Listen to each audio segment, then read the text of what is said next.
everybody, and welcome to Twice as Lively with Ken Heckenlively. I am here with my first guest, my longtime friend, Pete Klenow, who is now currently an economist at Stanford University in the School of Business. Is that correct? Actually, the economics department. Economics department. Okay.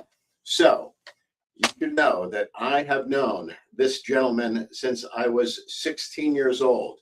But before I go into those things that I know about him, I'll make sure that the microphone is good. Let me simply read a little bit about Pete from Wikipedia. Yes, my guest has his own Wikipedia page. I do not have my own Wikipedia page. You gotta do something about that. Peter Joseph Klenow, born 1964, is an American economist and the Ralph Landau Professor in Economic Policy at Stanford University. He is known for his work on firm productivity in the developing world and on measures of economic growth. He is a member of the American Academy of Arts and Sciences and the Econometric Society. He is published in the Quarterly Journal of Economics, the American Economic Review, Econometrica, and the Journal of Political Economy. Klenow received his PhD from Stanford in 1991 with a dissertation on externalities in business cycles. He was advised by Robert Hall and Kenneth L. Judd. I remember Hall, but not Judd. Yeah, so it's a fellow at the Hoover Institution. Okay. Yeah. Klenow was a junior professor in the Chicago Booth School of Business from 1991 until 2000. He then joined the Federal Reserve Bank of Minneapolis as a senior economist. In 2003, he returned to Stanford to join the faculty. Beginning in 2025, Klenow will be a co-editor of Econometrica. From 2017 to 2023, he was a founding co-editor of AER Insights. On his work, much of Klenow's work has focused on improving our measurement of macroeconomic variables. With Mark Bills a frequent co-author, Klenow wrote several papers on measuring the quality of goods and human capital and its implication for growth models. They proposed using the increase in the willingness to pay of consumers as a fraction of their income to test how good quality changes as one's income increases. Automobiles have a steep curve, suggesting that quality rises sharply, while the flat curve of vacuum cleaners suggests that the same technology is available to everyone. Economists have long observed that the gross domestic product, GDP, the most commonly used measure of a national welfare, does not capture many dimensions of social welfare, like leisure and household production. With Chad Jones, Klenow has proposed methods to capture health, consumption, leisure, and inequality in welfare measures. Adding to these items to welfare statistics causes leisure standards in France and Germany to look more similar to those of the United States. So there's some other work that Klenow has done, specifically in labor market allocation, which I hope we'll get to. In addition, Klenow's work has shed light on the harmful effects of discrimination on the allocation of talent. Shea, Hurst, Jones, and Klenow in 2019 quantified the gains from allowing people to work the jobs for which they are most suited. In an era of anti-Black discrimination or of workplace sexism, fully capable people were kept from achieving their full potential. The effects were large. They estimate that the reduction of labor force discrimination is responsible for between 20 and 40% of per person income growth in the United States between 1960 and 2010.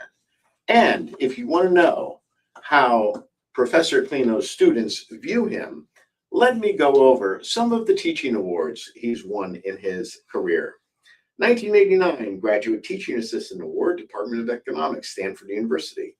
1991 Sloan Doctoral Dissertation Fellowship. 1993 Executive MBA Teaching Award, University of Chicago. 1995 National Science Foundation Grant, Innovation in Business Cycles. 1999 MBA Teaching Award, University of Chicago. 2007 Kauffman Foundation Grant. 2010 Faculty Teaching Award, Department of Economics, Stanford University. 2012 Quarterly Journal of Economics Excellence in Refereeing Award. 2013 and 2011 American Economic Review Excellence in Refereeing Awards. 2014 to the present, Fellow of the Econometric Society. 2015 to the present, member of the American Academy of Arts and Sciences. 2017 to 2019, National Science Foundation grant. 2017, Kuznets Lecture at Yale University. 2019, Sir Richard Stone Lecture at the University of Cambridge. 2020, Faculty Teaching Award, Department of Economics, Stanford University. And from 2003 to present, he's the Landau Professor, Department of Economics at Stanford University. So, as you can see, Professor Klenow is really slumming it today by hanging out with me. So, let's start kind of with why you got interested in economics, maybe your background, how you came to your current position. Well, let me date myself then. I was really interested in the 1980 election between Carter and Reagan. Economics loomed large because the unemployment rate was pretty high. There was, coming off the big oil price run-ups in the 1970s and then late 1970s, early 1980s, and a bunch of inflation. And so all these macroeconomic issues about what should you do about inflation, what should taxes be, what about international competition? Should we protect the steel sector? Should we protect the manufacturing sector? All those seemed really compelling to me. And I loved economics because rather than just like, hey, let's just debate pros and cons, they're attempting to actually put numbers on these pros and cons so you could come to an answer. Rather than just say, well, we can argue till, we're blue in the face or till the cows come home or whatever your favorite metaphor is. Instead, we can try to get toward a real answer to tell us what the tax code should look like and what international trade policy should look like. Economics just seemed like a really powerful discipline for evaluating these policy questions. So I was really interested in the policy questions, motivated by that. I liked math and numbers and statistics. I liked debate, public debate. You and I would argue about stuff all the time in high school. And so here was a profession, well, they'll pay me to do that, all of those things. So I'm like, this is great. So there were a couple things that you were just naturally good at. And then what you figured out is, okay, what profession can I go into which would reward me for those things? That was definitely part of it. But there's also the element that people tend to like the things they're good at, because they get positive feedback and reinforcement. So, I mean, it's true. I inherently enjoyed, math and statistics. So there's a certain precision to it. You get the answer and that's the answer. Whereas when you write an essay, you might be happy with it, and the teacher might say, this is not very compelling. And I'm like, why not? And another person might read it and go, yeah, this is really compelling. That still happens in economics. There's still a beauty in the eye of the beholder because we're trying to understand a very complex thing. And especially macroeconomists, which is my field, macroeconomy is really complex. So we do have to, even though we rely on equations and statistics, we're still telling a story about how we think certain aspects of the economy work. But anyway, this was like a digression on like whether I genuinely like the math and the statistics. The answer is yes. I like the precision of it, but I also like the positive feedback of doing well in the classes. So I'm like, oh, this is something I can do that that the world may reward me for. So, but I also enjoyed it, like you said, like not only what I'm good at, but also I enjoyed it because not just the precision of it, but the policy questions. They totally motivated me. They said, these are things I'd love to work on. I don't know if you remember this, but I was a business major. And so I was planning to go into like accounting or finance, which, are great fields. But I didn't have that room to take all the economics classes I wanted because I was taking accounting and finance and so on. So I would read textbooks over things like Christmas break, and you would come to the house. You had a car. I didn't. You would come to the house to take me to a movie or go. I was more economically advantaged than you were. Exactly. I was the youngest of 10. Not a lot of extra cars sitting around. No, but you earned it probably too. So, so we would go into Lucky Sperm Club. Okay, miniature golf or whatever we were going to do, and then I would be sitting by the window in our living room to see when you pulled up, and I'd be like reading a textbook for a class that I couldn't take. So that's indicating that I really enjoyed this stuff, found it really interesting, so that eventually when it became clear, like, hey, you could do this for a living, I was like, oh my God, this is great. I can be paid to do something I love. So what's interesting about your story, and I've heard this from so many successful people, is that you found something that you loved so much that you would do it on your free time. And you didn't need anybody to tell you to do it. You were kind of self-motivated. Right, right. And I want to follow up with that by saying, there's this cliche of, do something you love, or, if you love your work, you never work a day in your life, that kind of thing. As an economist, I can't help but say, do something you love that the market will pay you for. Okay. Right? That, we obviously care about income and being able to afford a nice place to live, a good place with good schools for our kids, et cetera. So, there's also the practical part. And so I feel really lucky because something I love, it's also something that the market compensates for. And in a way, I love it that other people don't love economics. So one of the most common comments I get from students is, oh, you make a boring subject almost interesting. Mm-hmm. And I'm like, what do you mean it's a boring subject? It's not a boring subject. It's fascinating. Yeah. Right. So, and they'll even say, oh, your enthusiasm is infectious. And I'm like, it's also genuine. Right. That I feel really lucky about that. So yeah. So try to find something that you love, that you're good at, that the market will pay you for. That's the sweet spot. So like not something everybody loves and nobody pays for it. It's not going to be as ideal. Yeah.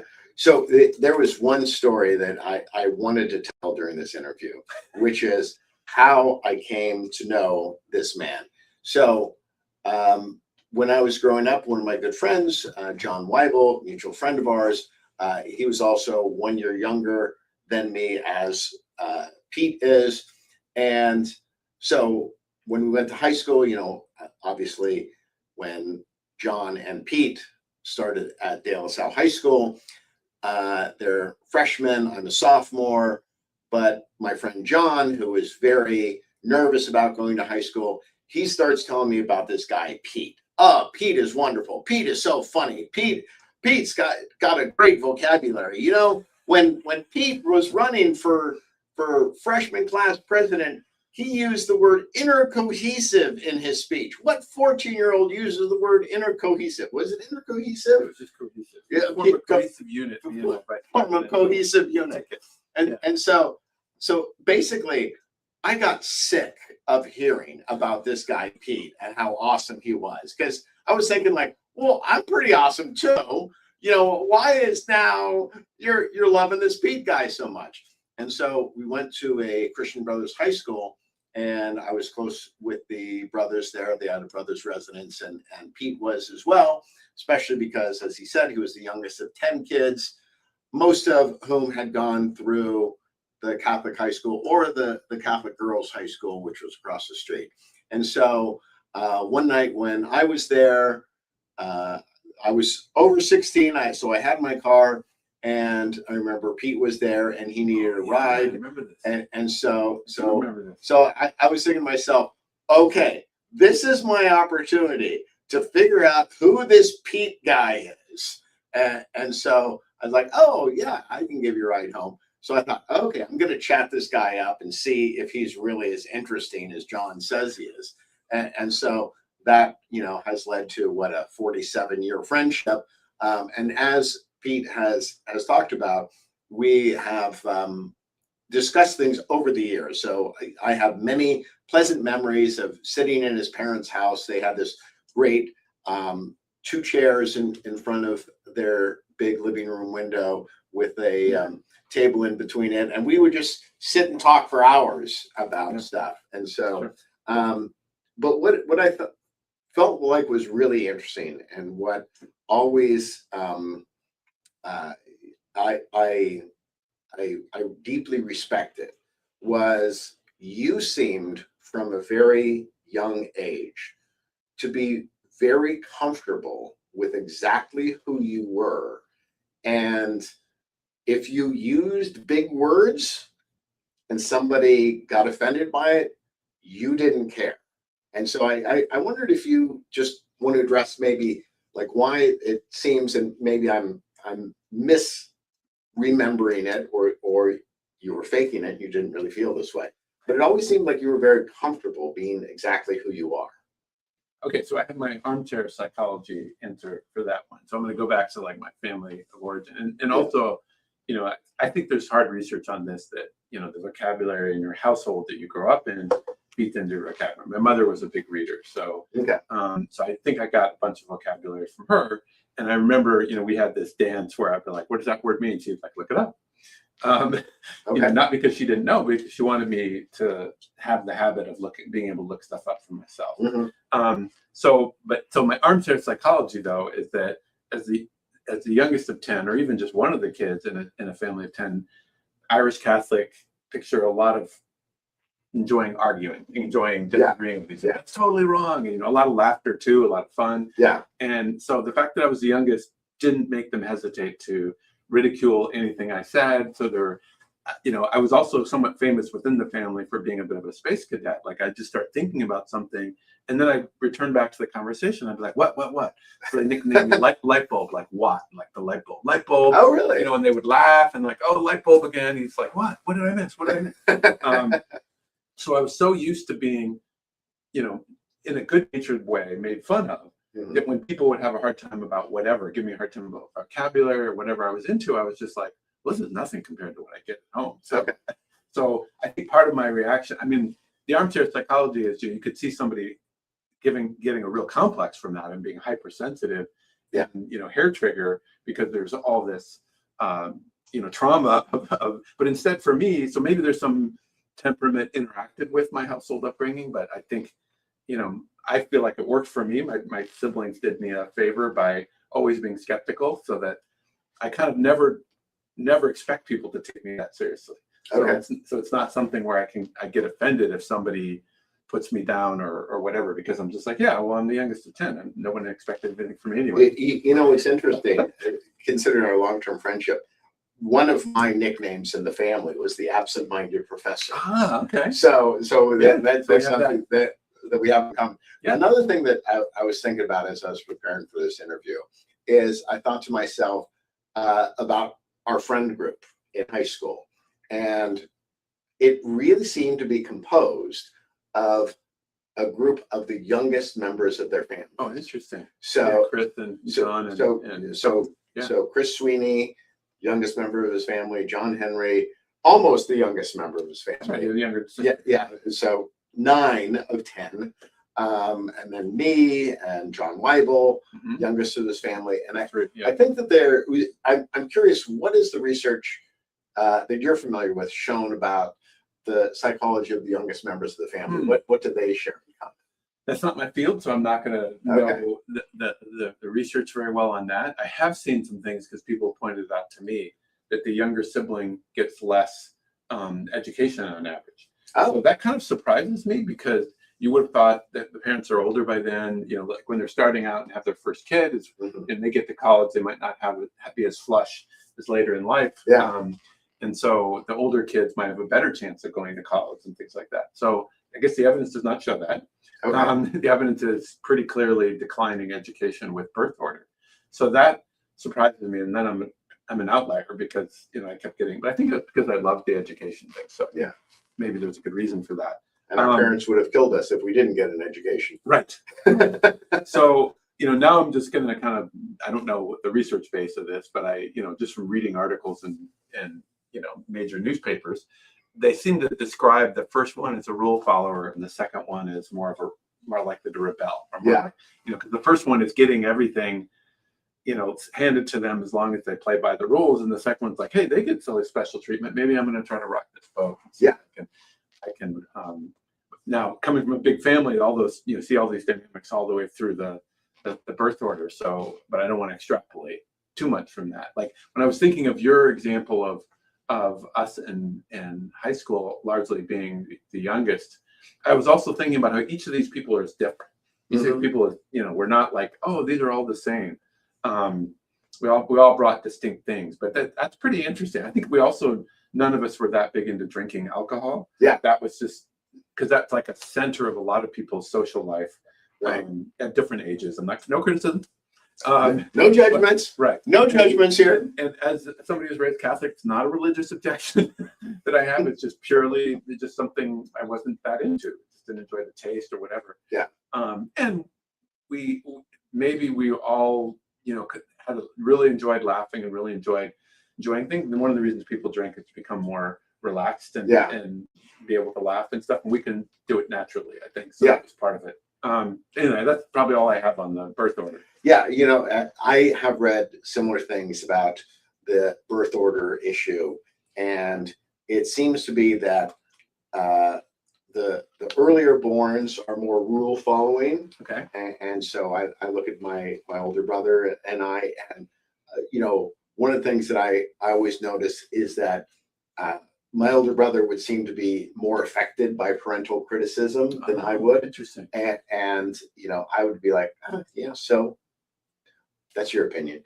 Okay. I remember, I also think that one of the things that the younger siblings do is they get to observe what their life is going to be like in a couple years because they have the older siblings. And one comment that my brother had made when I was a teenager or something, because my mother was very much of a talker, my brother was much of a talker, my dad was a little bit quieter, but at one point, but I was like the quiet one because I was a big reader. And so at one point, and the question always was whether I was really paying attention or whether I was just reading the books. And so at one point, my brother had said, Mom, I think I finally figured Kent out. He just looks at us like we're some sitcom and he's the audience and he's just sitting back laughing at us and all the stuff we're doing. And my response was, well, a beloved sitcom. But yeah, that's I think that when you are a little bit removed from a situation, you can look at it a little bit more dispassionately. And I think when you're a little bit younger than your siblings and you're watching them go through the drama, the other thing that I felt like my parents did extremely well is my parents were always really good at sharing their thinking with me. And so if they were having an issue with my brother, there would be the family conversation about it. My brother would and I would talk about how he's feeling about stuff, but then I would also hear from my parents about like what their concerns were. And so since I'm not in the fight, right? I get to view that a little bit more dispassionately. And I think that that's something that the younger kids often benefit from. Yeah, I mean, I loved my older siblings, and it was a bit sad to see them move out one by one. Yeah. But you're absolutely right. I got to see what they were up to. That was always an example. That probably fed into vocabulary, having all these older siblings. One thing I wanted to say about vocabulary, because you mentioned reading, is that occasionally I would use a word and somebody would laugh because I'd mispronounced it. Okay. And I remember reading somebody, I think it was on Twitter, somebody said, when somebody mispronounces a word, it probably means they learned about that word purely through reading about it. They've never heard it spoken. Oh, okay. And the person tweeting this was like, that's kind of neat if you think about it. Yeah, okay. So it's a good thing. It twisted it around for me from something I should be ashamed of to like, hey, I didn't need to be in the right circles that use this word. I read it on my own and started using it. So, yeah. Okay. Which we all do, and there's nothing to be ashamed of. So you should know this is a man who may someday win a Nobel Prize. And so I want to go into I want to go into some of your thought processes when you are approaching an issue. And specifically, I want to start with the story. This is, I think we were like 19 or 20 years old and we were bowling. Okay. And so we're always competitive, right? And so I'm just killing it. We're like at the 7th or 8th frame. And so I look up the board and I'm like, oh God. And I'm like, I'm 20, 30 points ahead of this guy. I'm gonna win. And so I notice that when he gets up, he's really studying the board. And it struck me. He's calculating exactly what he needs to win. And I called him on it. And he's just started busting up. And he's like, yeah, I know exactly what I need to do. And he did it. And he beat me by 1 point. And so I was thinking like, wow, this is a guy who figures the odds. So I want to talk about how, and we went to a really good high school. Pete ended up top of his class, valedictorian, goes to Berkeley, does the same goddamn thing, goes to Stanford, does really well, all this sort of stuff. So You're very generous. I want to kind of drill down into how you think and where this sort of like, you're very friendly, but this killer instinct developed. Well, I mean, a lot of people are competitive, sports and family and stuff like that. And I think sports is really great because it teaches you how to lose graciously. I mean, not that I always did, but not that everybody always does. But you have to have people celebrating your face right after you lose, and you've been working hard and trying to win, and then it might be really close, and just the moment you're really disappointed, somebody's right there, right next to you, cheering really hardly. So I think that's a really good lesson. I think it's also a lesson being on a team with teammates because, team sport, because you don't always like all your teammates, right? Yeah. But you have a common goal with them and you have to get along with them and you're interacting with them every day at practice and on the travel to the games and all this stuff. Yeah. So it's like a preview for life of like, you're going to have a workplace where you're going to have even bosses. You might not like your coach. You might not like the older player, the star player or whatever, and you're not the star, but you have to navigate that. So I think experience in sports takes kind of natural competitiveness, and especially coming back to the youngest of 10, I wasn't expecting to win because I was always being beaten by older siblings. Okay. But there was still that competitive fire of like, if I can somehow win, I want my opportunity to win. Yeah. But I would say also that participating in sports helped me learn to be competitive at the same point. Try to accept defeat graciously and try to have perspective that everybody's always going to lose. Like, I watch my favorite teams, sometimes win and sometimes lose. And I've been very lucky overall. I keep remembering when people are like, oh, your team got crushed or your team I'm just like, hey, Michael Jordan missed more potential game-winning shots than he made. And he's considered the best pro basketball player ever. You can't say, oh, you can't deal with disappointment. You can't. So anyway, so I guess I'm saying the killer instinct comes naturally to a lot of people. Of like just competitive fire. Okay. But there's also the element of having perspective of you're not necessarily always going to win and you have to be gracious when you lose. So, but I feel like that helps me in the academic world where people are also competitive. Mm-hmm. There's another element in academia, this is not my line, but that we have to, it's like having to sell your product to your competitor. Yeah. Because the other academics are evaluating our work and they want to put out their work. They want their work to be influential and to be insightful and built upon and valuable.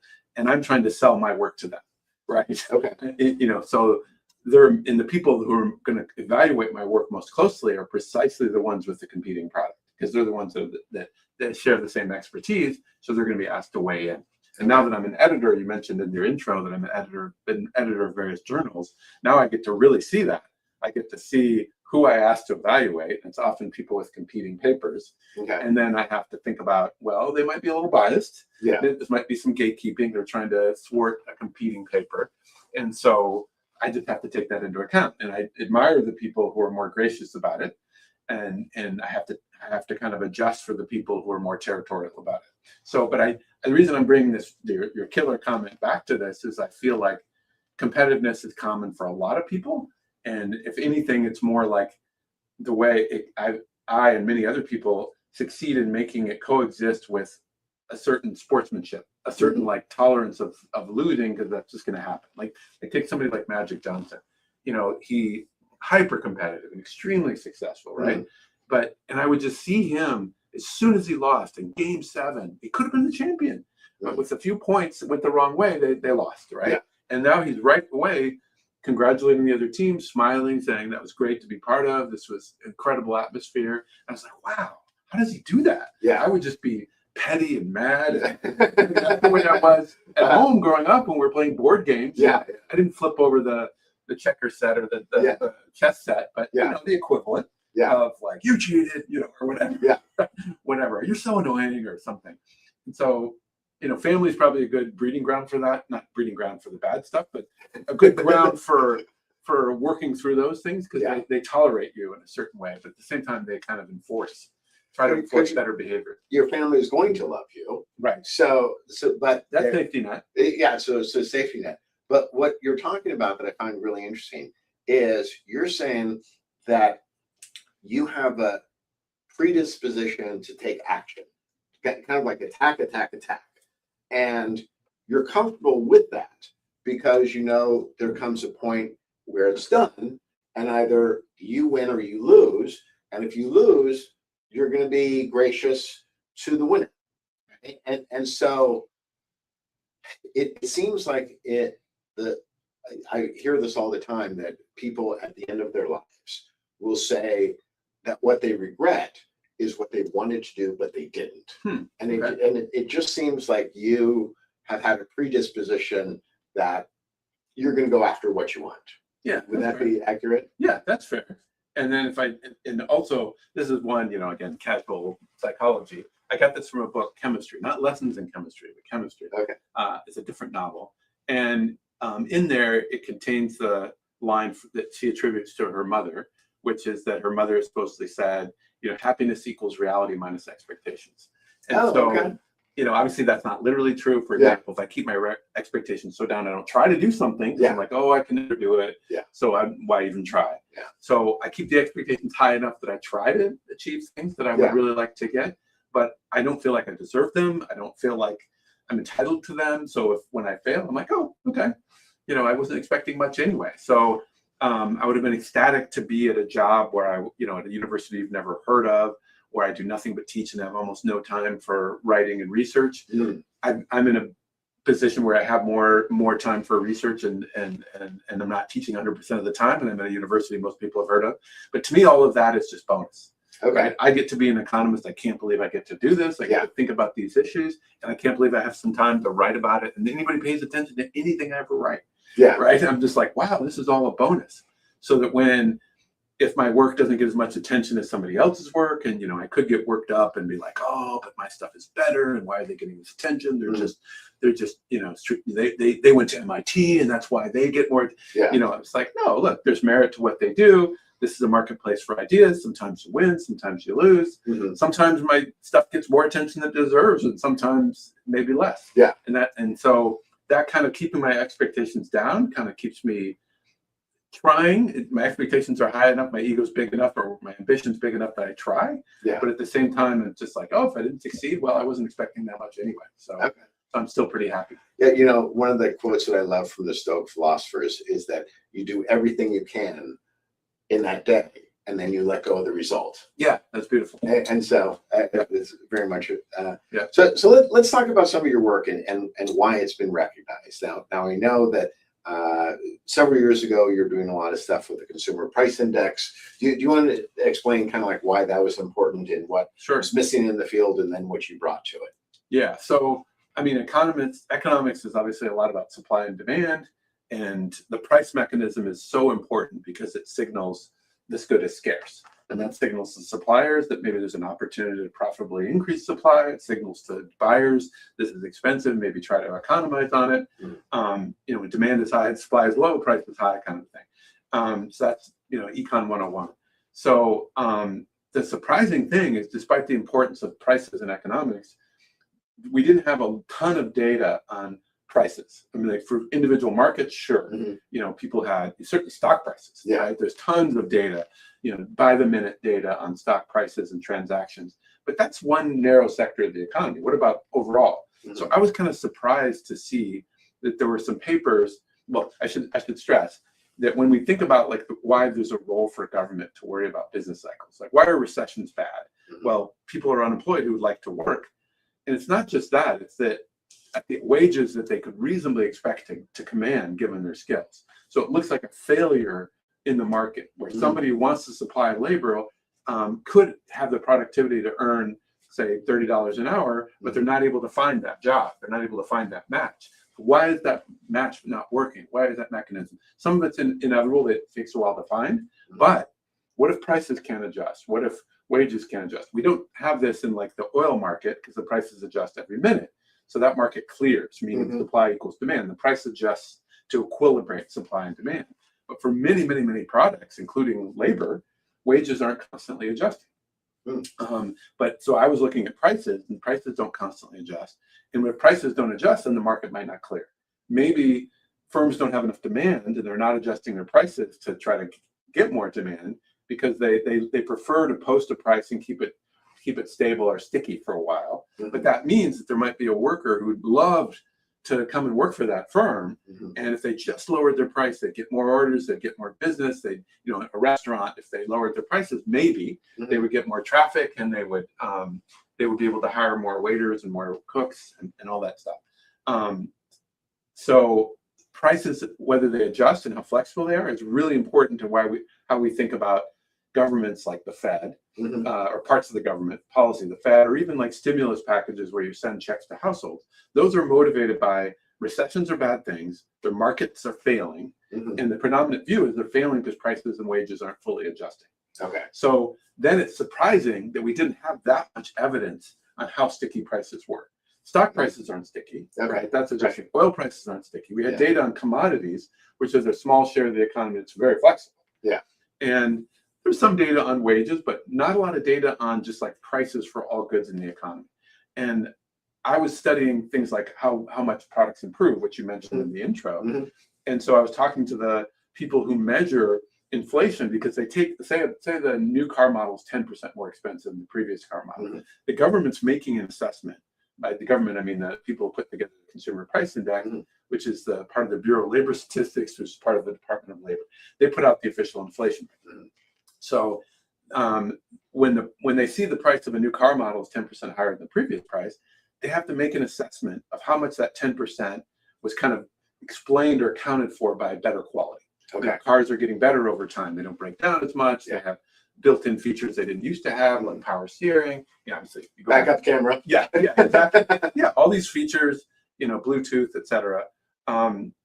And so they're making an assessment. So I was studying that to try to understand how rapidly things were improving and how we measure it, whether we're measuring it properly or just what methods they use and what pros and cons of those methods would be. And I was surprised to see that I learned that at the same time that they're saying, oh, this product was replaced with a new product and we had to make an assessment of the quality change, they're also just keeping track of how often when they go into stores to check prices, is the price different from the previous month that they checked. And I was like, wow, they've got that for the whole economy.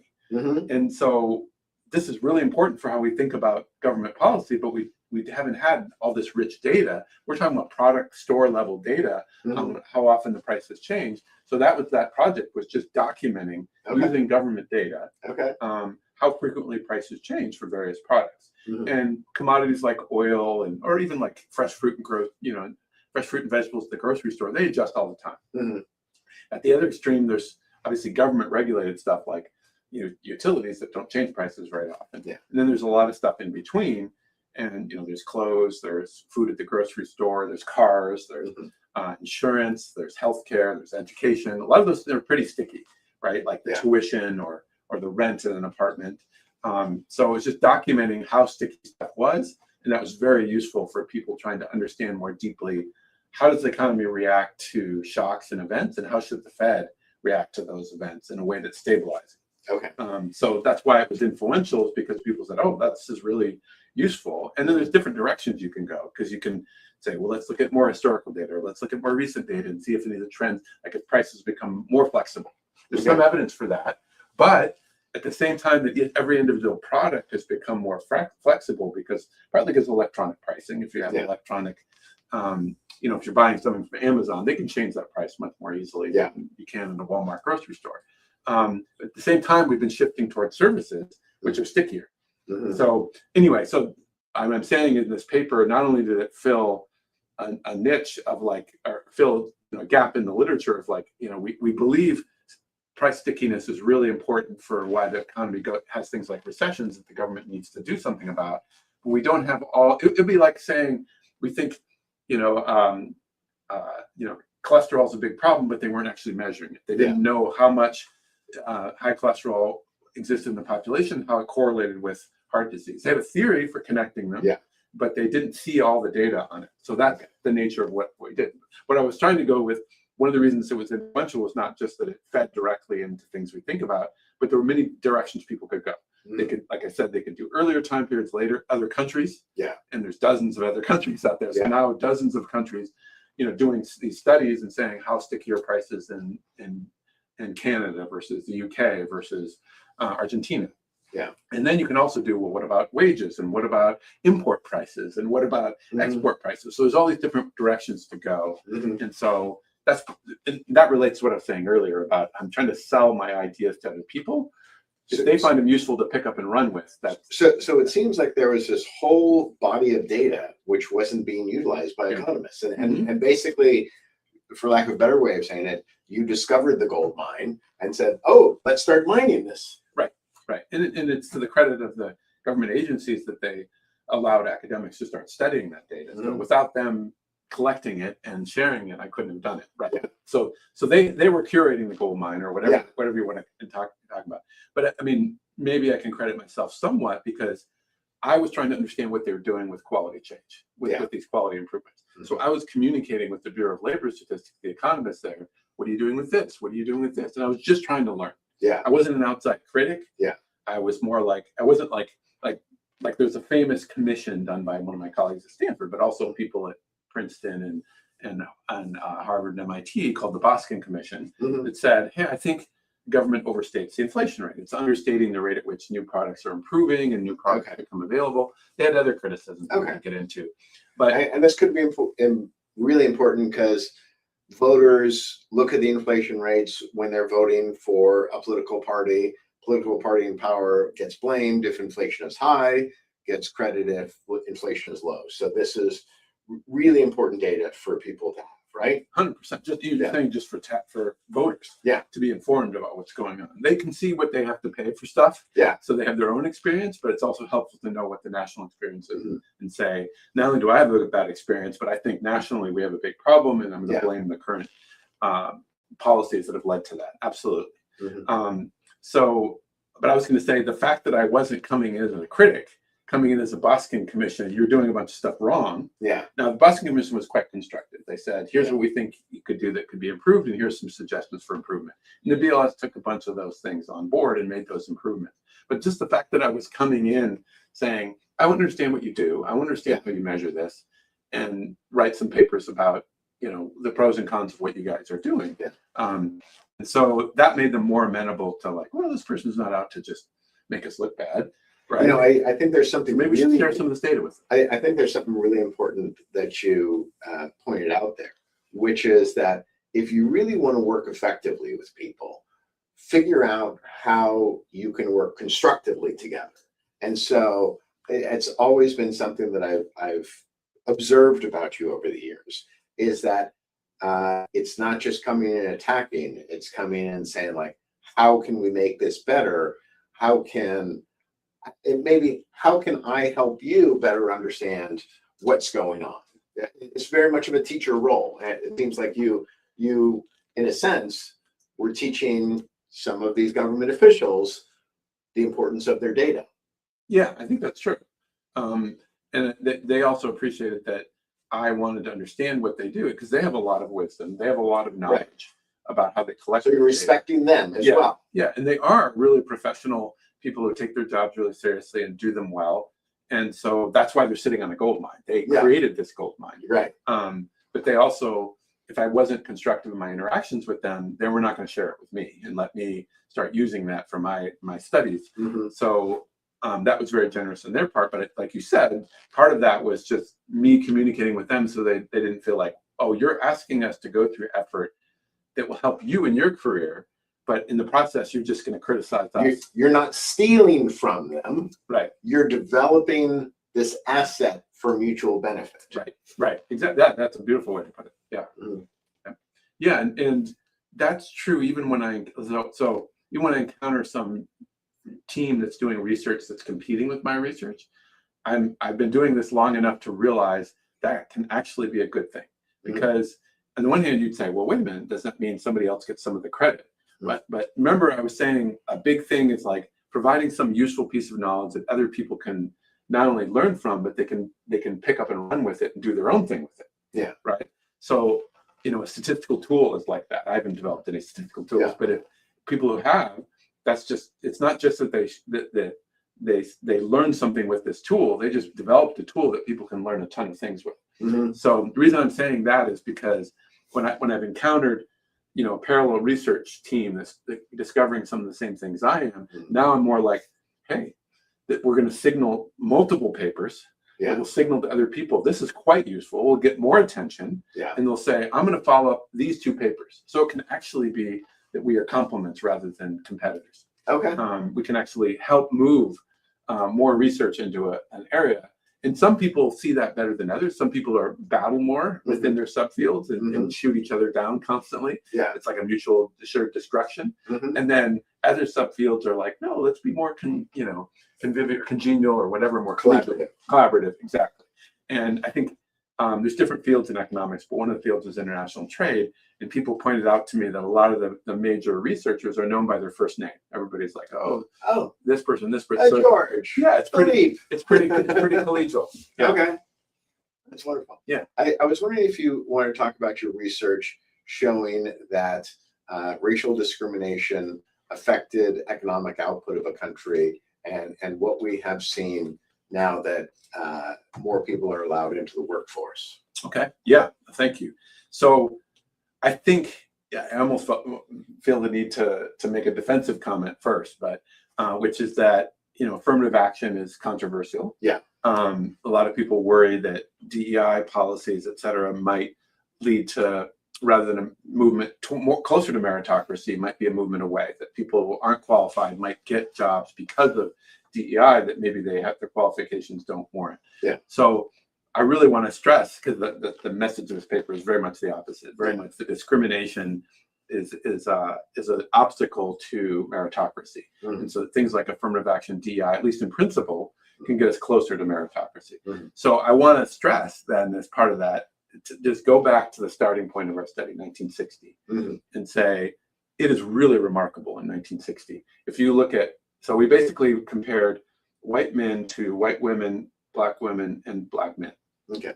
If you look at if you look at white men, they're distributed across all these different occupations, right? Name an occupation, like, yeah, there's a bunch of white men doing that.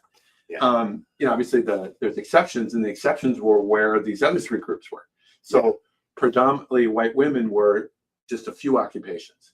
Okay. Nurse, school teacher, secretary, telephone operator. Yeah. That we're talking 90% of full-time working women in 1960. Okay. In those 4 occupations, whereas the men are kind of more equally distributed across dozens and dozens of occupations. So then you go to black women, and it's like maid, it's food service preparation, and then you go black men, and it's farm labor, janitor, and it's like, okay, wait a minute. So the racism is really clear. Yes.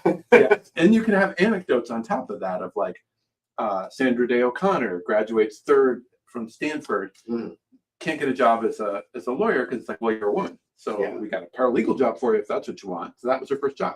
She was a later, the first Supreme Court justice, highly qualified by all accounts. Yeah. And she was denied career.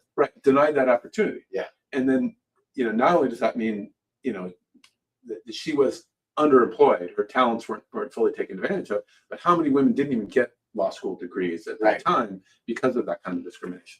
And you can do the same thing for, there's a famous mathematician, Blackwell, who couldn't get a job at first, and eventually, he was chair of the Berkeley, math department, and has a famous theorem that we all use in economics and many other fields. So clearly very qualified, but he couldn't get a job. So there's still inequities, but it's dramatically different. It used to be like 20 times as many, as a fraction of white men would be in high skilled occupations. So things like lawyer, doctor, engineer, manager of some sort.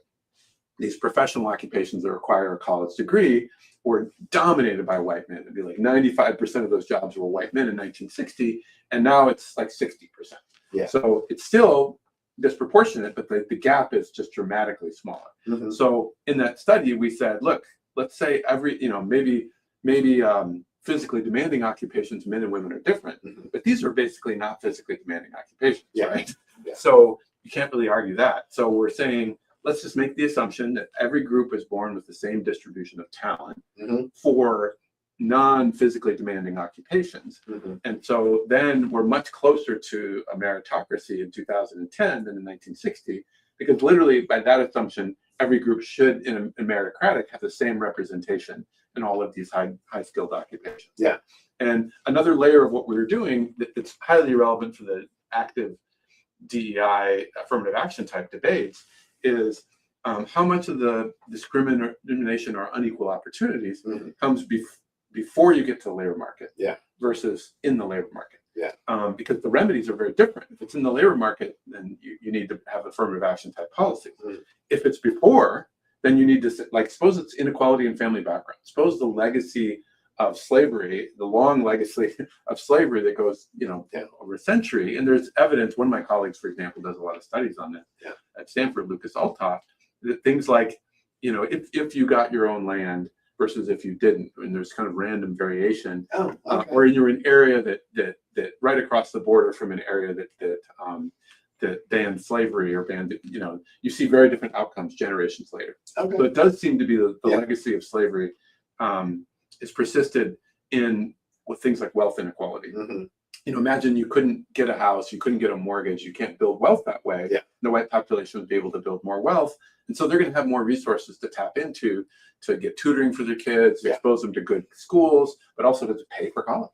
Right. And so that matters, because then you might say, well, if we do it at the labor market, that might be too late. It might be we really need to make sure there's more quality of opportunity when you're younger, and if it's not, it might be we're missing out on all this talent that might be not just doctors, lawyers, engineers, but also innovators.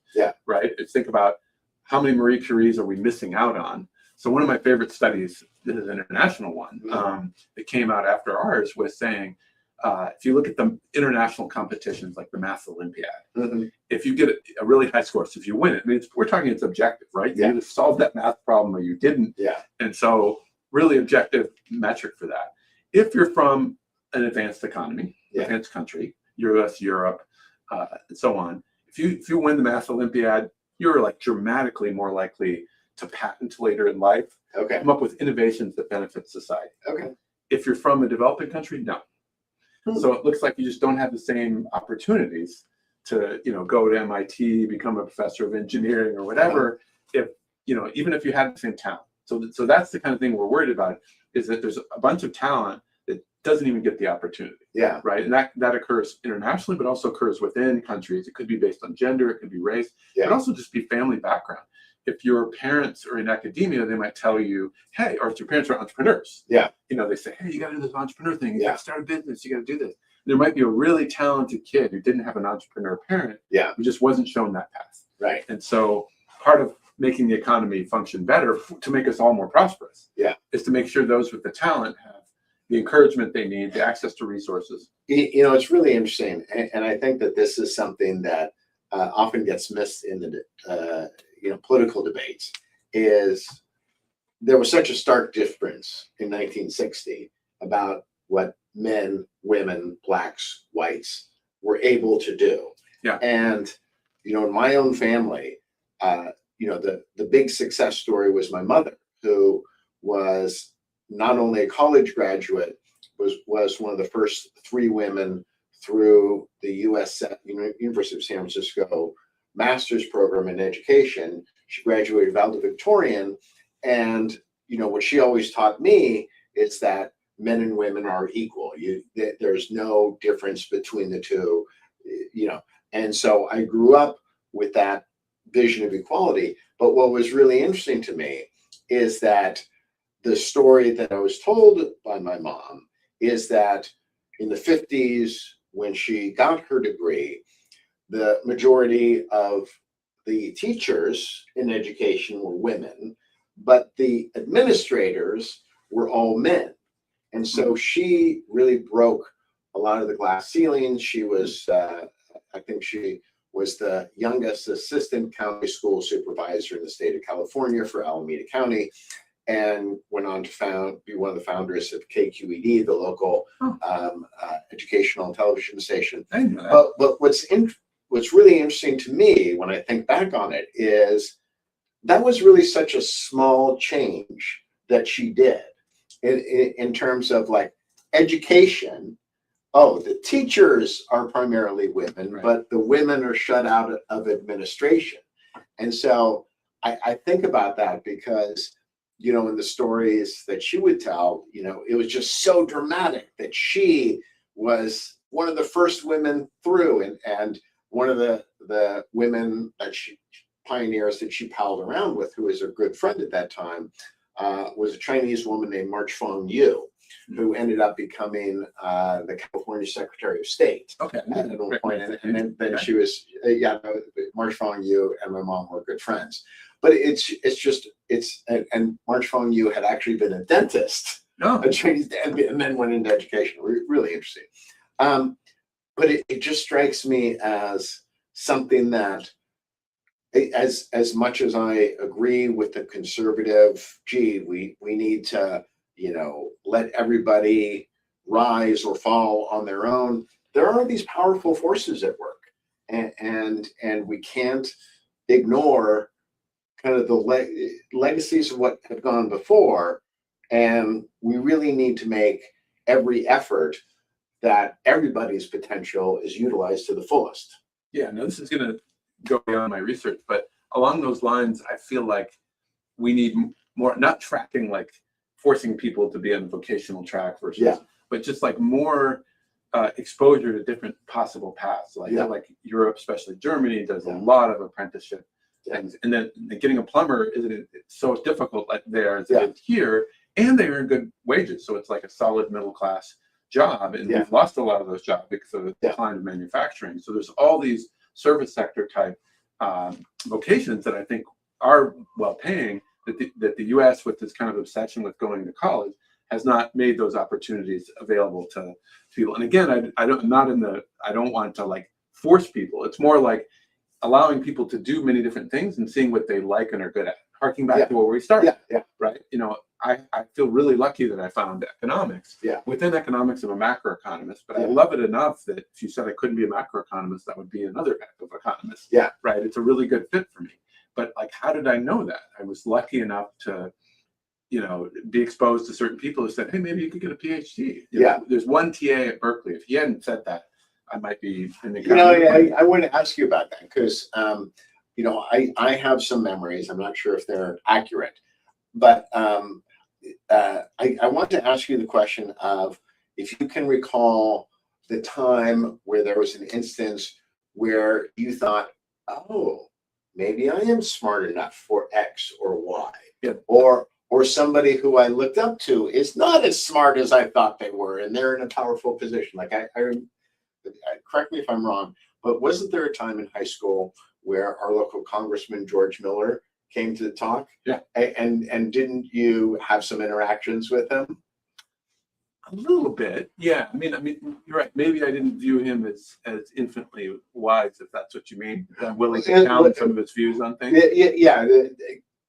I don't remember it fully. I just remember, Congressman comes to high school class and high school student gets the best of him. It's sort of how I remember it in my mind. Yeah, I don't know if I remember that, but I can imagine, disagreeing with some of the stuff because I was starting to read the newspapers and stuff and have views about things.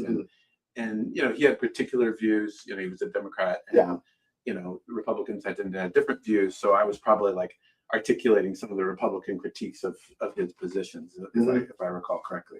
Yeah, I mean, I guess maybe there was. But you mentioned this TA at Berkeley. Explain that, because by the time you're at Berkeley, you had already graduated valedictorian from our high school.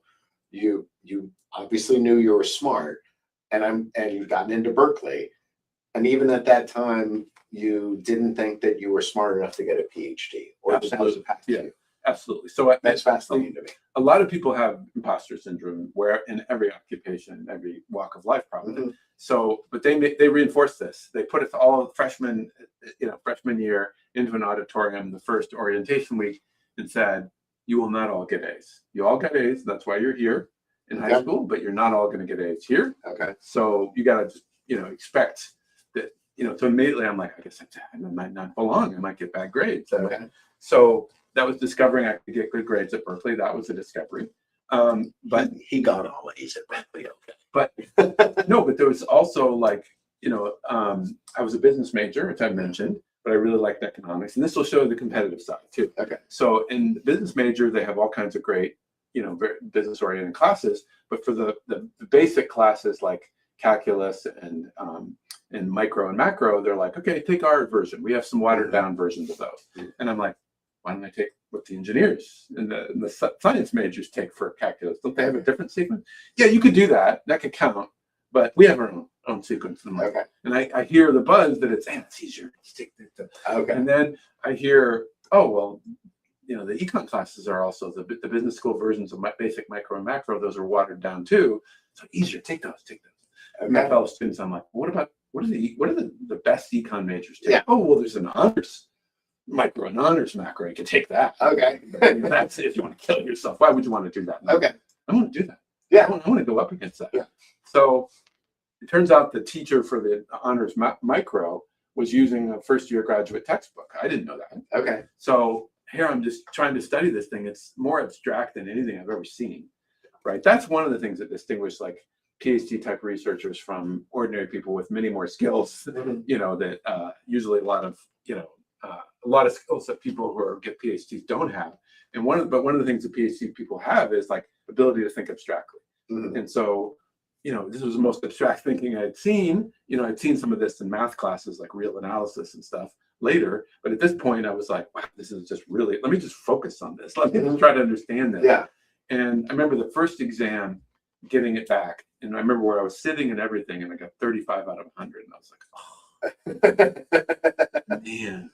And then he gets up and says, okay, the mean was 9. The max was 35. I'm like, the max? Oh my God. And so the TA just says, hey, you did pretty well. This is basically graduate material, and you probably didn't realize that. And, you actually did pretty well. Maybe you should think about getting a PhD. So you're right. That at that moment, I was like, I didn't know. I thought I put professors on a pedestal. I thought they were all geniuses. Yeah. So it wasn't that took them off that pedestal. It more kind of made me say, oh, you're telling me that not I'm a genius, but I don't have to be a genius to become a professor. You're telling me I might have enough. You're somebody who's getting a PhD, and you're telling me I have enough to get a PhD myself. So that was the moment where I said, oh, something that I love to do, I might be able to do, and I get paid for. That's incredible. Yeah. And it also mattered that I had a fellow econ, well, actually an econ major, but that was aspiring to go to graduate school. And he actually went to Stanford a year ahead of me. And so he kind of showed me that path, and he was focused on that path. Okay. That reinforced my interest in it, because he said, oh, here's what you do. You take the GRE, you apply to these places, here are the best places, et cetera. Now the students are so much more informed, right? At the time, I was choosing partly based on like a Fortune magazine article comparing the economics departments at Stanford, MIT, Harvard, Chicago, Minnesota. Right. So not a good source of data. Not a reliable source of data. It's one journalist take on some personality and stuff. Whereas now they know, my body of work, my recent papers. Yeah. They know the young up and coming professors and how they're really important to be around.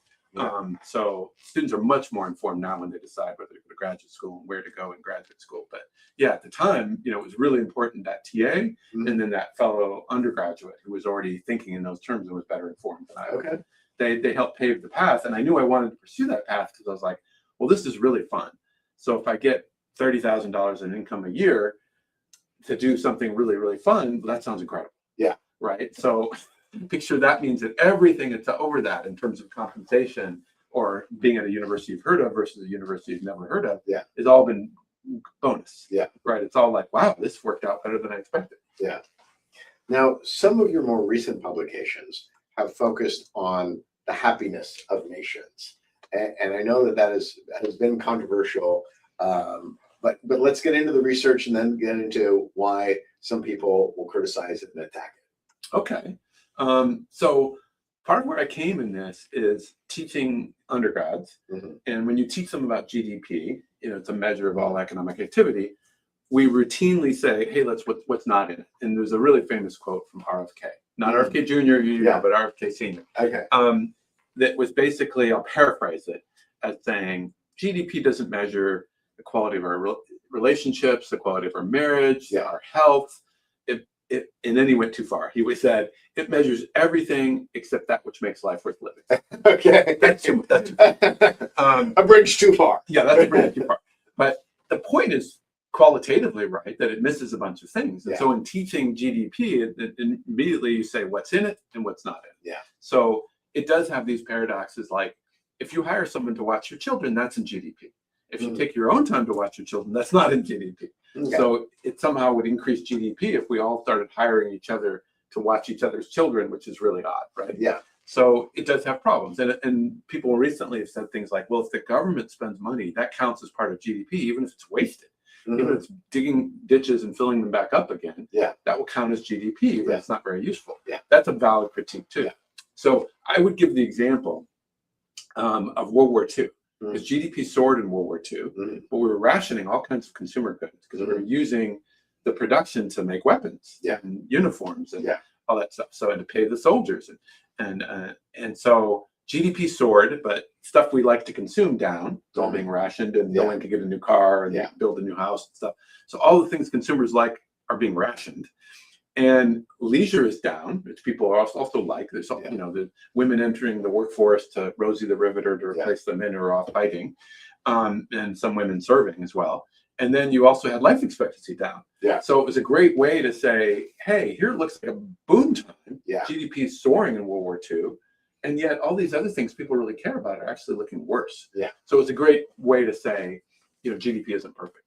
So what actually then stimulated it, I was visiting Harvard for a year, and somebody there asked the question, where would you rather be born, the US or Europe? And he'd already thought about it, and he says, a lot of people say average income's higher in the US, but before you know whether you're going to be rich or poor, would you rather be born in the US, or would the higher average income compensate for the greater inequality?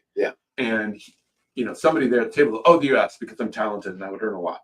And they would say, no, but imagine you are a random draw of the population in terms of your talent, but you don't know where you're going to be, high talent, low talent. Do you want to be in France, or do you want to be born in the US?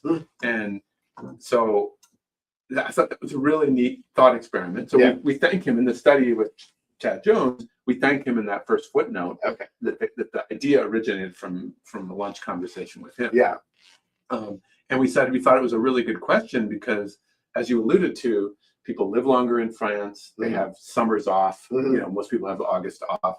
There's less inequality. There's a bigger safety net. And as an economist, I'm trained to say, oh, you give people money for not working, that's going to dull their incentive to work. So people aren't going to work as much. And that's true. But they get to enjoy more leisure time. So it's not pure loss. It's kind of double counting to say, oh, their income's down. Because, or not double counting, it's incomplete accounting, but not to say, well, they have more time to spend on non-work stuff. So so the U.S. can have a superiority complex to the fact that we have more market income, but wait a minute, we don't have as much leisure time, and we don't live as long, and people have to worry about stuff that the government takes care of more to a more complete extent there, things like healthcare. So that's got to be in a trade-off when you evaluate, is this country a great place to live, or is that country a great place to live? So where it gets controversial is how do you fully take into account things like inequality? So what we didn't do is go to broader things like, you don't like living around poor. You're compassionate toward people who are poor, and you see if they're poor, you don't like that. We did not take that into account because that's something we don't naturally quantify. Instead, we just took account the fact that there's to use econ jargon, there's diminishing margin utility from consumption. So another pizza, slice of pizza, etc. We can all relate to that. I'm full, but we have that view across people that if somebody's really rich, they're going to have lower margin utility than somebody who's really poor. So that's how we took it into account. Not that people cared about each other, but just that if you had 100% chance to being average income versus a draw from the high or the low, but the same average income, you'd be like, that's like a fair bet, but that's like taking a risk I don't need to take. I'll just take the sure thing, the average income. So it's like saying people don't like to gamble, right? They need to be compensated. Some people do, and they gamble for fun. But most people are risk averse, they get insurance, Yeah. and they don't like to just roll the dice and go, oh, no, I'm not going to get insurance. We'll just see what happens. Yeah. Right. They're like, oh, in case something bad happens, I want my kids to have some life insurance, Yeah. benefit from some life insurance that I bought. So we could quantify the cost of inequality in that narrow sense. Mhm. So one of the criticisms is, hey, you didn't take into account how it's just really unpleasant to live in an unequal society and that people don't like it. So you underestimated the costs of high inequality in the US relative to more equal European economies. And some people didn't like your assumptions that something like, hey, having more kids generally results in more satisfaction with people. That was some follow-up work to that. That if people like to be alive, then more people can be a good thing. Yeah. If people enjoy being alive, it's controversial because it sounds like philosophy. Yeah. But what economists normally do is say, if you raise the average standard of living, that's a good thing. But that's also philosophy. Mm-hmm. There are people that say, well, what if people were miserable and you added another miserable person who was less miserable? Mm-hmm. Then that raises the average standard of living, but that person would rather have not been born. Yeah. Right? So there's critiques of what's called per capita utilitarianism. Yeah. And so philosophy debates, as they do. Yeah. And that's one of the reasons I'm not a philosopher. All due respect to them, I admire fields where people can tolerate more ambiguity than I could. You could say I'm like a narrow mind who needs the precision of some numbers. Okay. And economists are criticized for focusing too much on what can be quantified. Okay. So I'm guilty of that. I like the precision. But that's the field. That's the field. Yeah. That's the field, and I remember teaching undergrad. It's like landing a rocket on the moon. You need to be precise. You need to be precise. Right. Now we're not sending rockets up in space or building bridges, so we don't need to be as precise as the aerospace engineers and the civil engineers and so on. But our ideas about how the economy works and our studies of it are impacting policy. Yeah. $1 trillion budgets, $1 trillion investment decisions. So it clearly matters as well.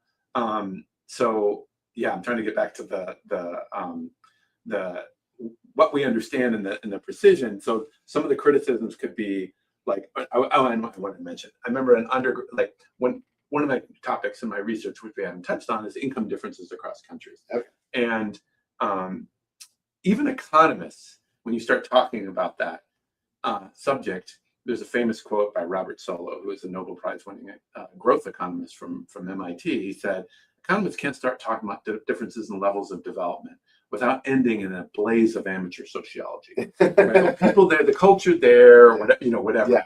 Culture there promotes corruption, and that's why they're poor. Yeah. And I remember somebody saying, the monkeys steal the equipment, so you can't have factories and jungles or something. It's obviously a caricature of that. But I think I experienced that. Students would be like, well, isn't, the people in this country or that country, they're just different. They save a lot, they're whatever. And, I was like, well, that's not, I said, that's more culture. I'm an economist. I'm really not going to talk about. I said, we leave that for the culturologists. And I got a big laugh. Yeah. Because I'm like, oh, I guess the culturologists are sociologists. And so they have a really hard job because what they're studying is very real phenomenon. Yeah. Right. But it's hard to quantify. Yeah. And they're getting better and better, especially in the age of, AI and large language models, of taking text and analyzing the sentiment in the text. So things that before were very subjective, now you can have more objective, quantifiable measures of. Mm-hmm. But anyway, the income differences, I think, it can be criticized. So a lot of this stuff, people say these non-economic forces are really important. Mm-hmm. So my work on cross-country income differences can be criticized for ignoring some of these important social considerations. But also, like we're saying that the philosophical criticism of more people is better. I'm saying it's also, philosophy. So let me say it this way. So if you say, the criticism of saying more people are better is like, well, what if the people life is barely worth living? Would we rather have 100 billion people living life that's basically subsistence? Yeah. Or would we rather have 8 billion with average income far above subsistence? Right. So a bunch of people are like, that's philosophy. Economists don't get into that. I'm like, really? So the governments are pursuing all kinds of policies to promote fertility. Yeah. Maybe they're misguided. Yeah. But why can't economists weigh in on this? Money is being put to activity. Right. So can't we study this? Yeah. There was a famous economist, Gary Becker, at the University of Chicago. He's one of the first economists to study things like child marriage and childbearing and stuff. And the sociologists were offended at first. I think they were like, "What are you, an intellectual academic imperialist? This is our field. We study this. These are, some of them are psychology, some of them are sociology." But I think economists did have a lot to say about it, right? There's patterns where, of income differences that are correlated with certain marriage patterns and fertility patterns. So economics is clearly interacting with those decisions. So we do have something to say, but we have to be humble that, of course, we're missing a lot of stuff too. We have certain things we're good at studying. We're not going to be, but in a way I don't know why we should totally apologize, because like you go to a doctor as an ENT, you don't expect them to tell you a lot about your heart. Right? You can have another doctor do that. So you can say, you give me some good input on my sinus infections and my nasal polyps or whatever. But you're really not very good on the heart thing. It's just a weakness of your field. You're like, look, I specialize and I studied this. So, one of the things you touched upon that I wanted to see how much you wanted to talk about. But over the years, as we've talked about many of these economic ideas, you have also expressed your frustration about how politicians on both the right and the left ignore the majority of economic thought.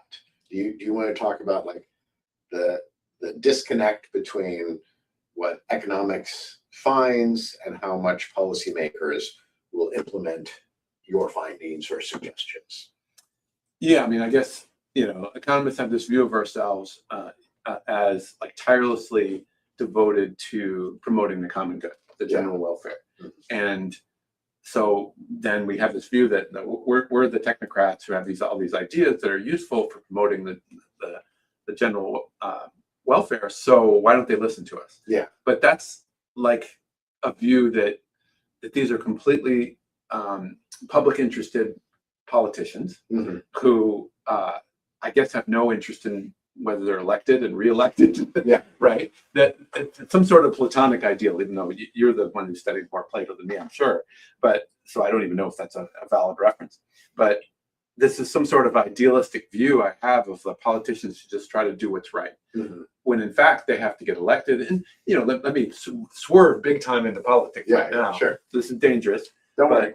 You could say, look, you're among friends here. Suppose somebody hypothetically is sympathetic with never Trumpers, and saying, I like those people who are Republicans who said that's not my Republican Party. I disagree with these positions, and I'm going to state that, and I'm going to go down in flames.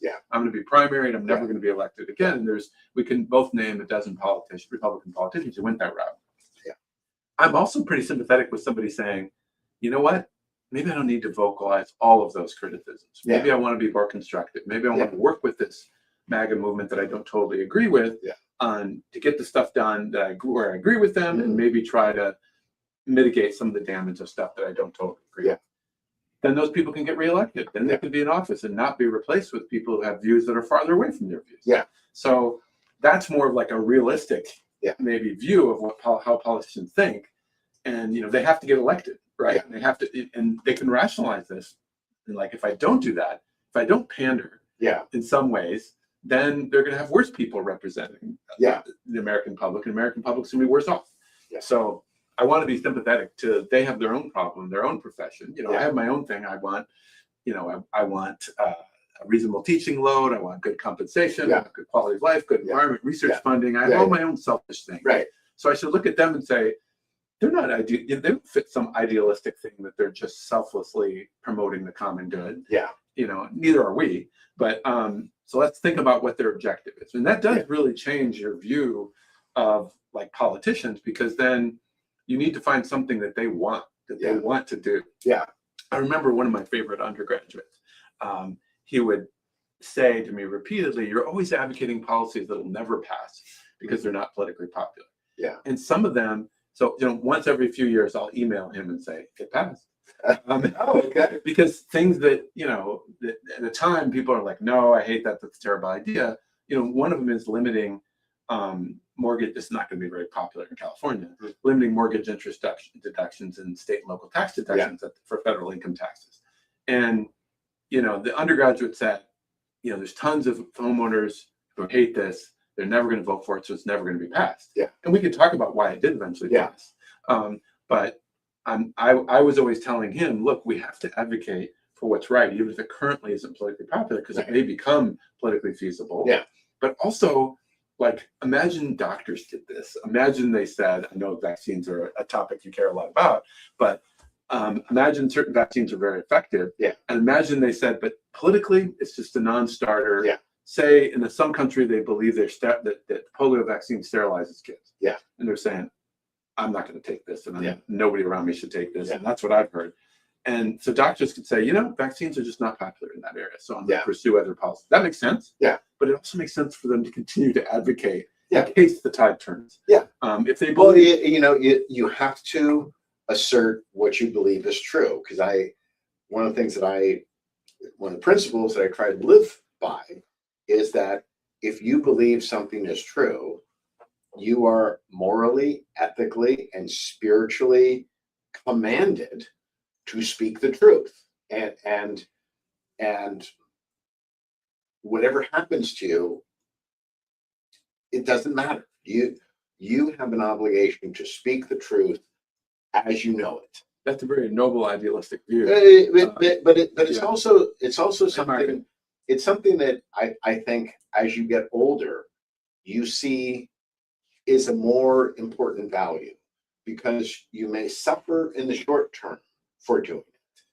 But if you want people to respect your integrity, you have to be willing to show that you'll take the punch. And so, I mean, that's what I've always appreciated in our discussions when you talk about politics and economics and the political response, is you have always, to me, been very even-handed in saying, oh, the Democrats don't listen to this point of view, and then this view the Republicans don't listen to. And so I've always found in our conversations there's been just an absolute integrity. Oh, thank you. To what you say. And now, that's different than saying you're right. Right. But there's an integrity that I can depend on. I know that you will never say anything that you don't believe just because you think I want to hear it or you think somebody else wants to hear it. And that's just something. That's a nice compliment. Yeah. That one resonates with me. I agree. Yeah. I think that's right. So I wanted to shift to something that you may not want to talk about, but I will give you. How bald I am. I look like Uncle. Well, I've been dealing with my rosacea, so that's an issue. It works though. So yeah, there you go. I'm the red man. It's the skylight. Yeah, exactly. Amplifying. I'm looking that I might actually My put palate. I might put a sheet over that, so that doesn't count. No. But you have the opportunity to travel around the world and talk to many world figures about economics, and what I have always appreciated is sort of the funny stories that you tell about what it's actually like dealing with world leaders and how they may not know what they're doing. Do you want to talk specifically or generally about maybe some of your experiences? And I that's why I'm not saying any of the stories that are in my mind, because I don't want to bring them up if you don't. But just I don't want to name anybody who's currently chair of the Federal Reserve or president of a country who you've had dinner with, right. Or prime minister of a billion people. Right.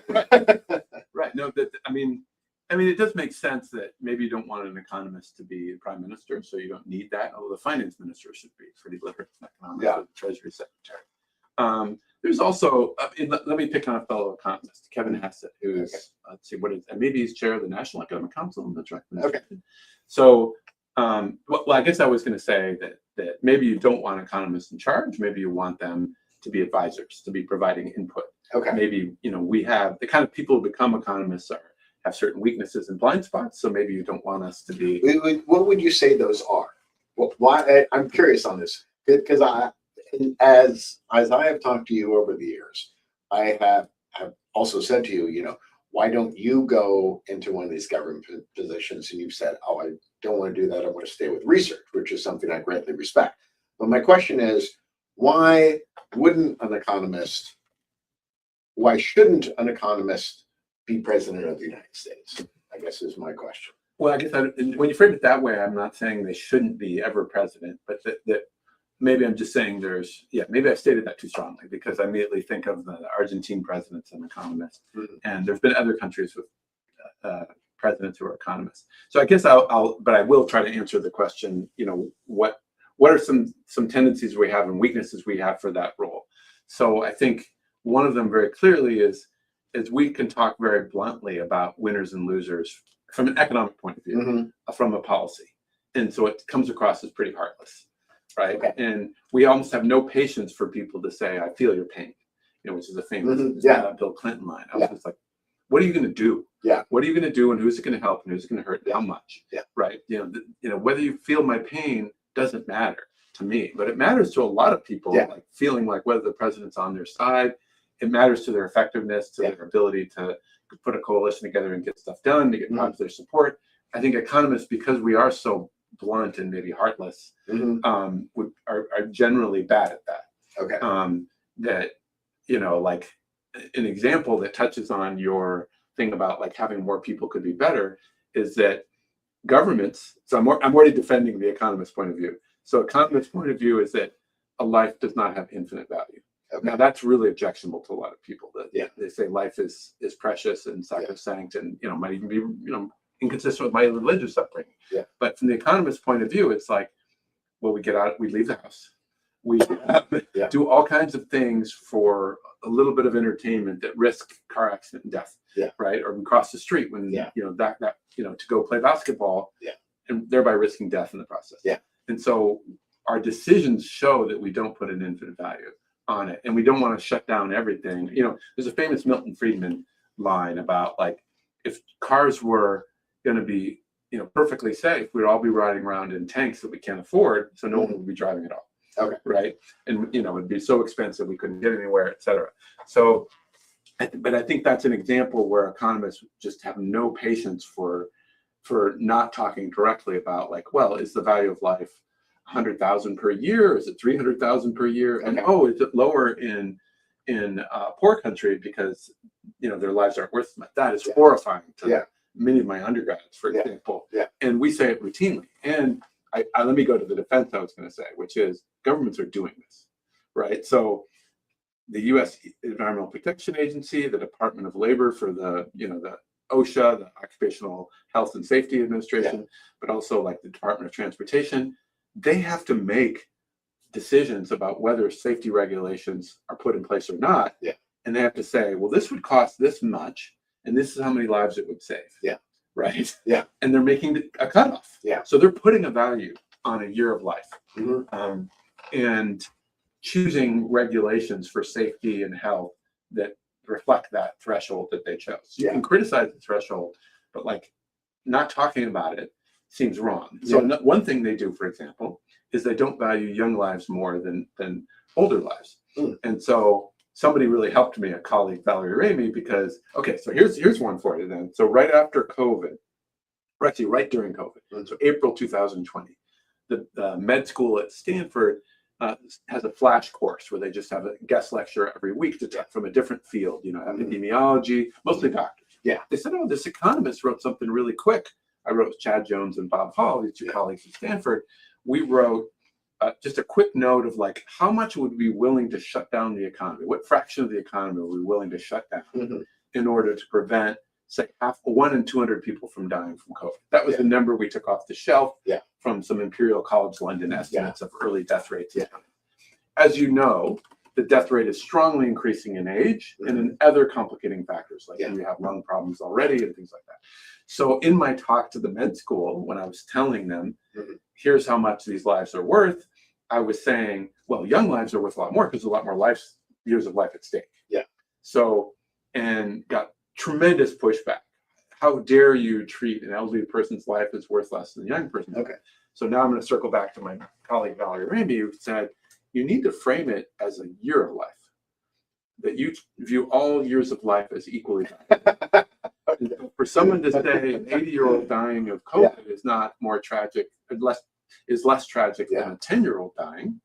And I showed them the death rate. I said, thank God that the death rate is not flipped like the 1918 flu, where a lot of 18-year-olds are dying. That's really bad. Right? So you can imagine that horrified a bunch of these idealistic medical school students. I think economists are right on that, to say we should be taking into account not only how many people are dying, but how old they are. Because that affects how many life years you lose. But what your colleague suggested was a bit of a rhetorical dodge, but it makes it go down a little bit easier. I would say, rather than being a rhetorical dodge, it's right. The right framing is how many life years do you save, or by a policy of shutting, I shouldn't say shutting down, it's not a 0-1 thing. I think a lot with hindsight, we were like, oh, what we need to do is like have the elderly not go out so much. And maybe the young people should go out and spread this among themselves, because they have a really low death rate from that. And I think in retrospect, that makes a lot of sense. Keep the schools open for certainly K through 5, and maybe through 12 as well. And have, I know this is a perfect example of what I mean by what economists are not good for, is that we would say things like, just have the young teachers teach, and the old teachers can do the remote teaching. The young teachers can teach in person, and the old teachers who have more health risk, they can do the remote learning. Well, I just have to tell this story, which is so funny, because part of the reasons I want to do this broadcast is I want to bring people together, and sometimes I'll do that by highlighting some absurdities. So I was teaching during the COVID times, and so I was the oldest person in the science department, and when we started having students come back to school, our school had approximately 1,000 students, and I think that in the earliest wave there were about 150 students who wanted to come back. So the question was, who in the science department wanted to actually be on campus with students? And I think there were 6 or 7 science teachers there. I was the oldest, and none of my colleagues who were decades younger wanted to go on campus. And it was kind of funny that they're science teachers, for God's sake. So they should be reading the data and going, oh, my risk is absurdly low. And who's the 58-year-old at that time who raised his hands? And I'm like, I'll go teach, but it's because I read the data and I was like, okay, let me actually see what my risk is. The average person who died, would have something like 2.5, comorbid conditions and be overweight and everything. I'm like, okay, I look at my odds, and I'm not saying my odds are 0, but I think my odds are pretty good. And also, since I had written the book Presidential Takedown, which with the senior pandemic advisor who lost his job because he was saying in the fall of 2020 that the evidence were that kids, they may get it, but because their ACE2 receptor is not active, they really don't, they're not churning out viruses. But it was just so funny to me that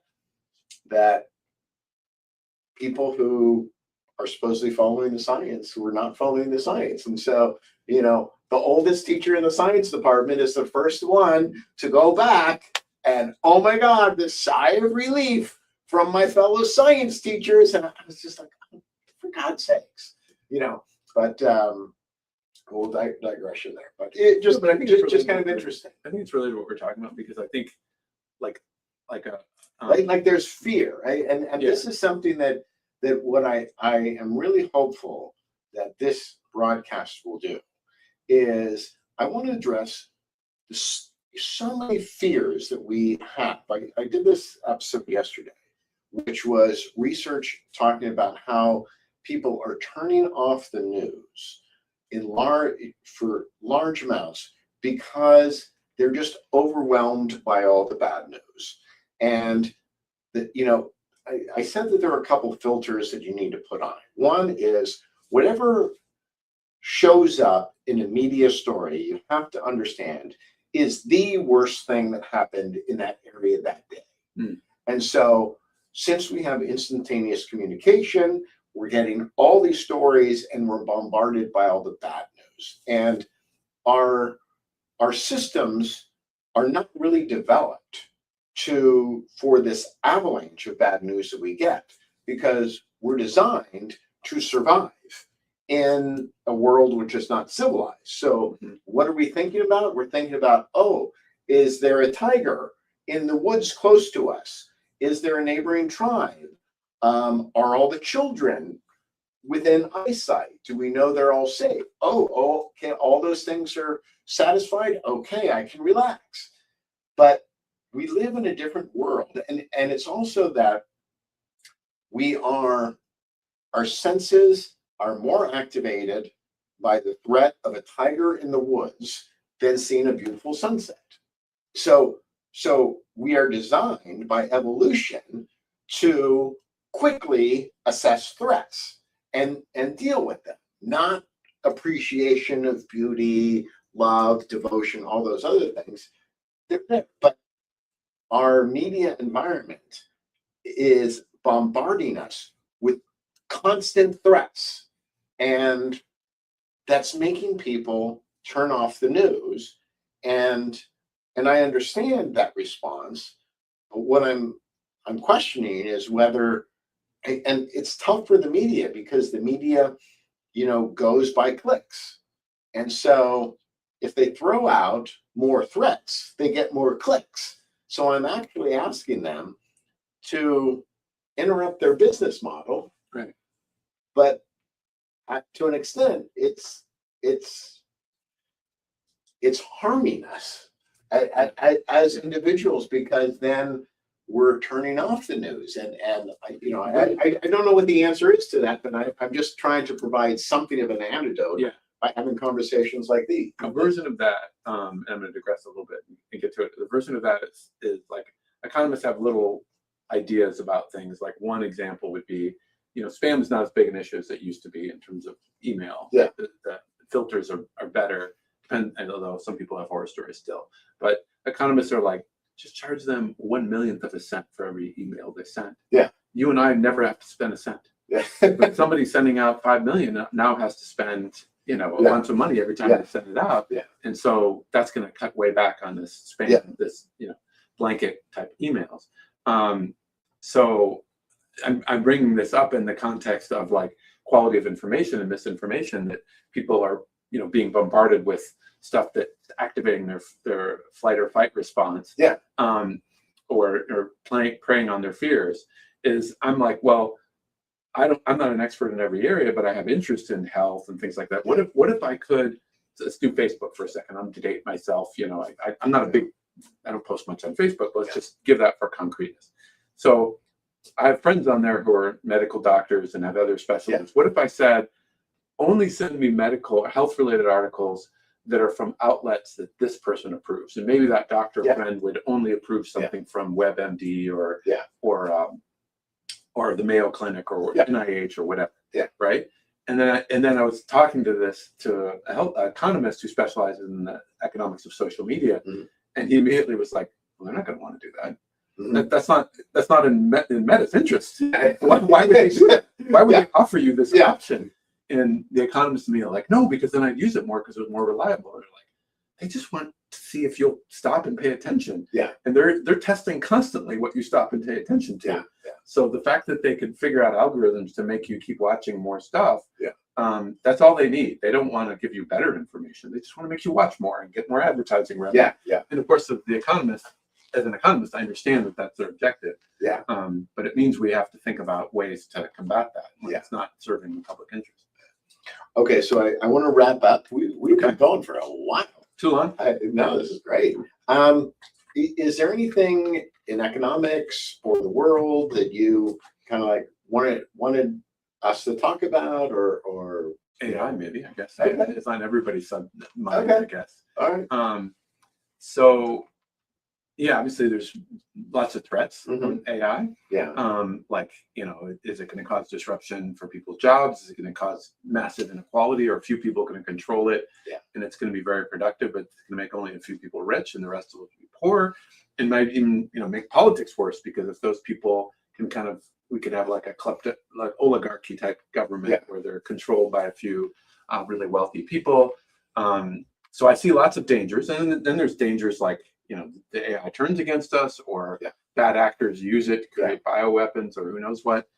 So there's all those negatives, and at the same time, I can't, as an economist, resist saying, when the tractor came along, we could say, let's stop this, because this is going to destroy all kinds of jobs in agriculture. We didn't.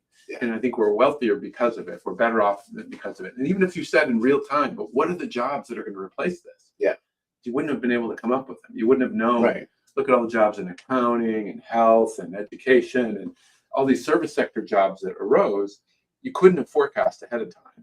So when people are asking economists, well, if AI can do software, so there's no more software jobs, what will it do? What will we be able to do? I'm not quite sure. Right. But that doesn't mean we should necessarily block it. Right. And one of the big open questions right now is it going to make us infinitely rich?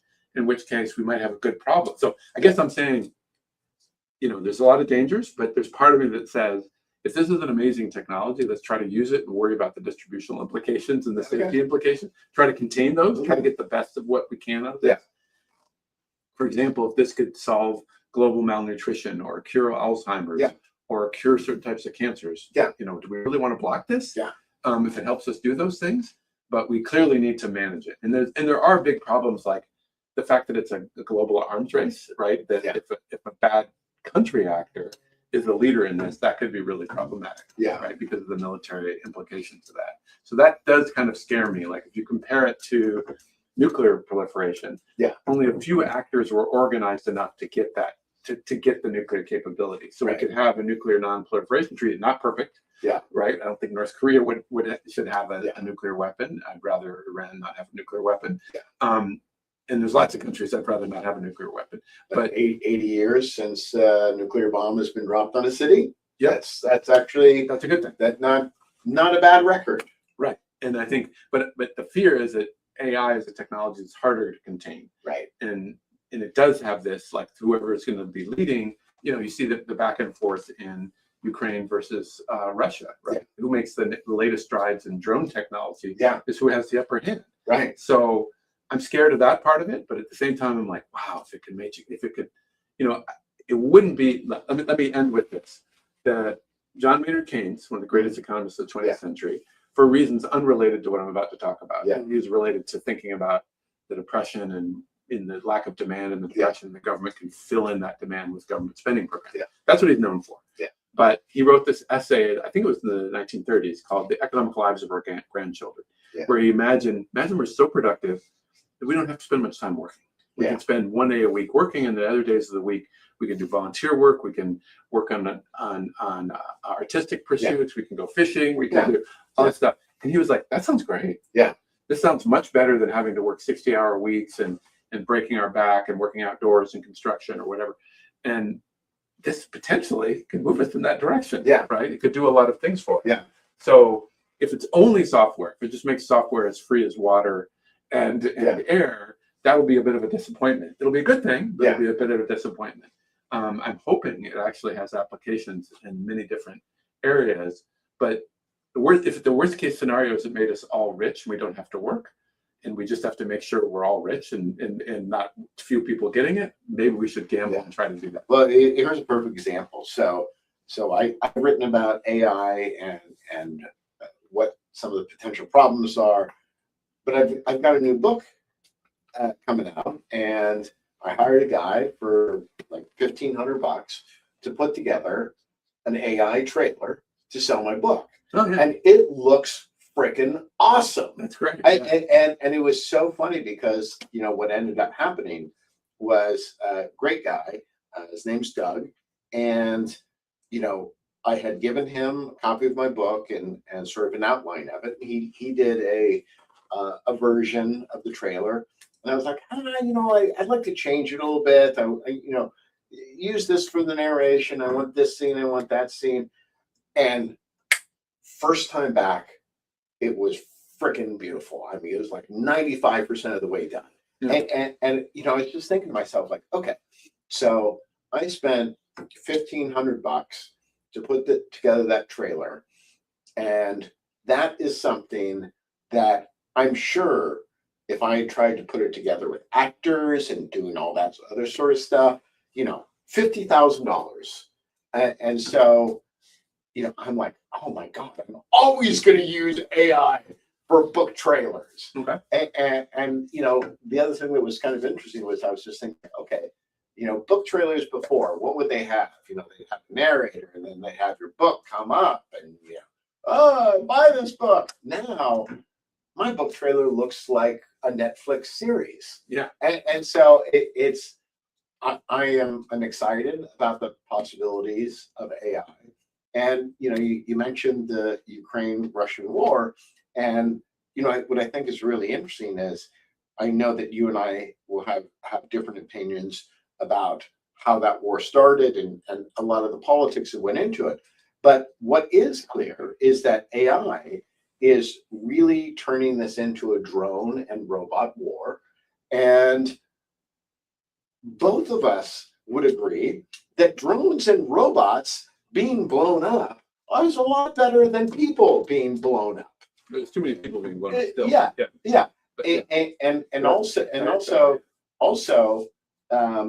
the idea that any country could, as Ukraine seems to have been doing an enormously successful job at creating its own drones and defending their territory, I'm kind of like, that's a good thing. But there's also a part of me which is aware of history, and not many people know this, but at one point, Orville and Wilbur Wright won the Nobel Peace Prize. I didn't know that. For the airplane, for the reason being, This is news to me. Yeah, for the reason being that they had believed that the invention of the airplane would make warfare impossible. And so I'm cognizant of the lessons of history, That right? is a great one, yeah. So I am exceedingly hopeful that AI and increasing technology will make our world more peaceful. And yet I'm aware that thought has been had before, and it has not borne fruit. But Can I say one more thing? Sure. So I was going to say we ended with a bit of AI, but I want to end up with another thing too, sure. which is I'm going to quote a colleague that I mentioned earlier, Okay. Jones. He's doing a lot of work on AI, more than I am, and thinking about it. So I was quoting a lot of his thoughts on that. But economists are diving into it and trying to understand it. But he and I also have some work on population that you referenced earlier. Like, is it better to have more kids? Because kids like to be alive, and so should we have policies that promote fertility or the opposite? Yeah. The reality seems to be we've already hit peak births in the world. Yeah. Population is basically, if births are falling, that means it's just a matter of time before the population starts shrinking. Yeah. And so the AI is kind of like the urgent thing we need to figure out, and figure out what it's going to do and how it's going to affect humanity in the next decade, in nearby decades. But at the century horizon, we might be heading to an empty planet. That's a really interesting thing to think about, whether governments want to stabilize the population. Yeah. Because it's a very personal decision how many kids you have. Right. And I certainly don't want forced fertility farms making people, Handmaid's Tale type stuff. Yeah. No, economists don't think that way. Yeah. We always think about letting people choose what they want to do. Yeah. If we want to discourage certain things, we have a little nudge here in the form of the tax here and a subsidy there. Nothing too intrusive. But I think that's at the century view a major challenge for humanity to think about whether it's going to lead to its own extinction, basically. Yeah. Through our own choices. Yeah. Interesting. Yeah. Okay, so I hope you enjoyed this first interview with Twice as Lively with Ken Heckenlively, and we'll be back with more commentary from me and hopefully more guests in the future. All right, thanks a lot and have a great day. That was fun.